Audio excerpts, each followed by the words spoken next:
Hey guys, welcome back to another video. Now this is essentially a confession video, just to let you know that I've all lied to you, and I'm not kidding here. In the past, in some of my last videos,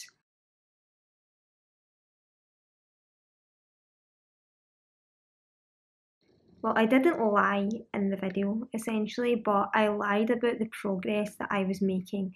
But I didn't lie intentionally. I lied subconsciously in a way, I guess you could say. I was also lying to myself. It's not as if I set out and was like, I am so going to lie to all of my viewers and yeah, ha ha ha, like they will never know. Um, so to give a little bit of context to this, in the past, like these videos are now deleted.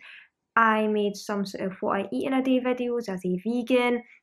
Took you guys through my day, showed you what I ate, and people were like saying, I don't believe that you're eating all that. If you were, you would be putting on weight by now.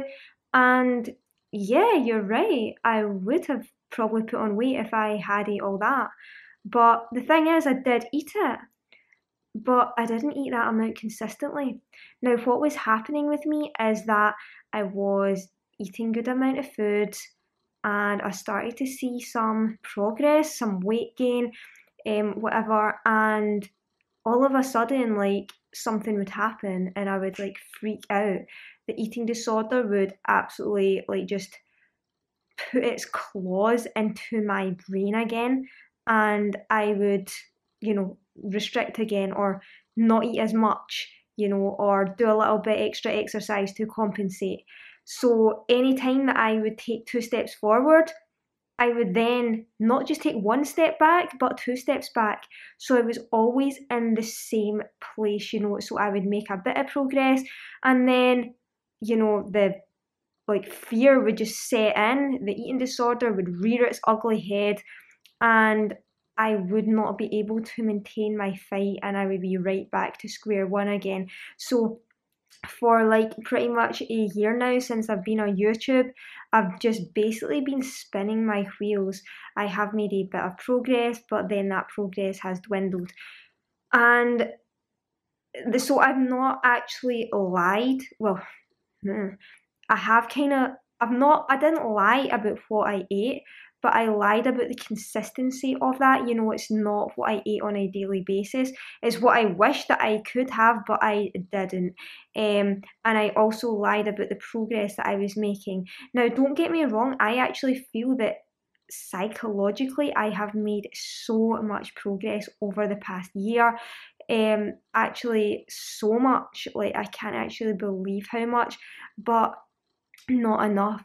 And furthermore, that is obvious in the fact that I've not actually gained weight. I've not recovered yet, because if the psychological recovery was as good as I thought it was, then I would expect to have made more progress by now. Now, the reason for that is nothing for me to be ashamed about, and it's not my fault. It's the fact that this is a deeply ingrained illness that I have had for 20 years, and to overcome this on my own is like pretty much, well, seemed pretty much impossible. I had no direction. And like I say, things are a bit different now because I have a team, which, they're not the best, okay? They're not the best, but it's better than nothing. There is one member of my team, the psychologist, who is awesome to talk to about my feelings and the mental aspect of things. So I'm like really happy with that. I'm also working with a new nutritionist who is not a part of my team. Um, and well, basically, I've just started working with him pretty much today. He's also my best friend, and has been for about a year. And yeah, so that's like more of a private thing. But I am, now that I do have that support in place, whereas before I had nothing, I was completely on my own, more or less. And that's what I mean, like, by finding support when you're recovering from an eating disorder. It can be game changing and it can make such a big difference, because this can keep you accountable. Because even although I was doing these things, right, and like what I'm saying, kind of lying to myself, basically. I didn't realise it. You see, eating disorders are sneaky little buggers, right? And they sneak up on you, and you don't realise it. You don't realise sometimes that you are engaging in those behaviours. And sometimes you don't realise until it's too late. Or sometimes you don't even realise at all, and it's not until like someone else points it out to you, or you realise you've lost about half a stone in weight or whatever, or you know, until your hair's falling out. It's not until these things happen that then you actually realise, oh shit, the eating disorder, it was the eating disorder, it's here. Not that it's not always there, but that it was stronger, that it was that you were engaging in behaviours that you never realised that you were engaging in. And that is why it is good to have other people there that you can trust and that can point these things out to you. And it can be really difficult because in a way you're kind of giving away control. And when other people say, Lauren, I think that you're engaging in some behaviours here, it can be really easy to snap back and be like, no, I'm not, and get like really angry at these people. But that's part and parcel of the eating disorder. Eating disorders are a little bit like bipolar disorder in that you have, I've got really red runny eyes today. It's hay fever setting in, the joys of spring.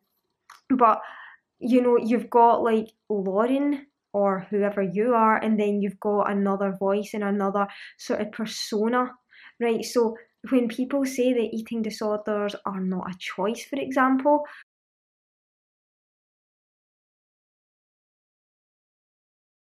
well, you can't, like, you've got this extra part of you. It's like like, kind of, it's as if you're sort of possessed by this other entity, okay? And sometimes you cannot recognise it. And it's not exactly just a case of, I don't want you today, bye. It is a lot more complex than that. So, yeah, basically, like, so that's kind of why I've not done any recent what I eat in a day videos, because I really wanted to just get comfortable myself with what I was eating, trusting myself, trying to be honest with myself, especially the fact that recently I did have the sort of bulimic episodes, which I am over now.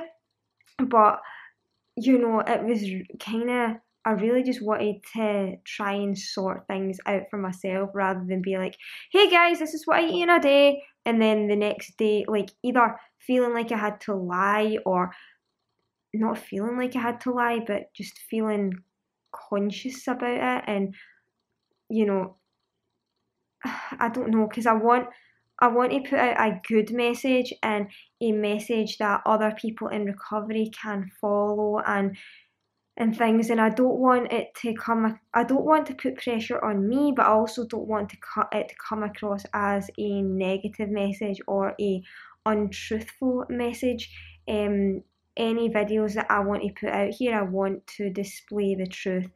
And I am going to be recording what I eat in a day videos starting in a couple of days' time probably, because I'm now at that stage where I do feel comfortable and I do feel like, what is the word? Like I can trust myself, right?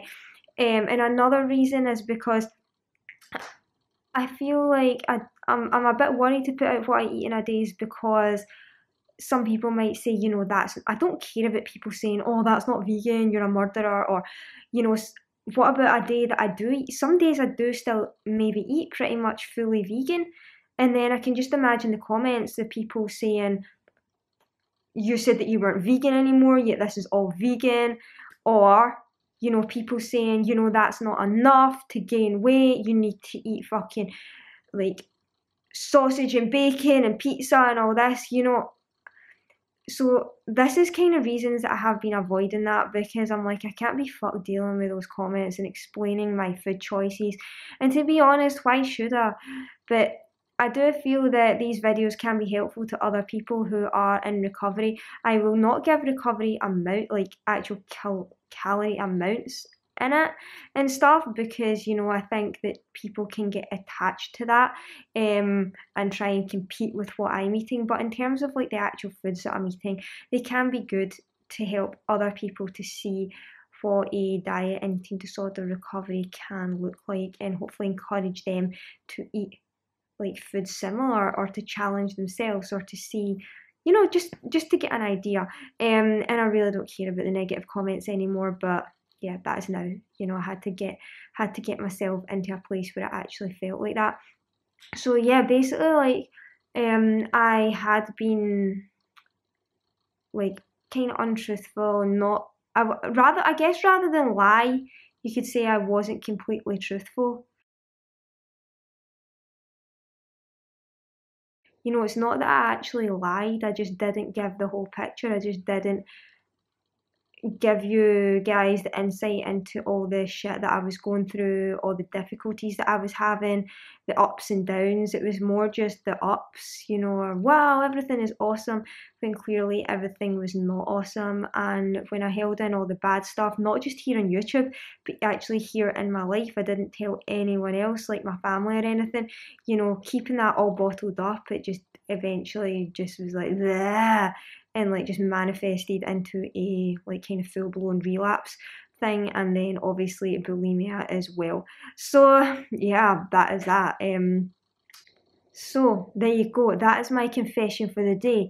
I think it is good to make a video like this, because it can, if there's anyone out there struggling with an eating disorder, it can highlight to you guys just how easy it is to lie to oneself, even although you don't realize it. So really examine what you're doing, what you're saying, because although you might be lying to others, at the end of the day, there's that phrase again. I need to stop using at the end of the day because it's annoying me. At the end of the day, the only person that you're lying to is yourself.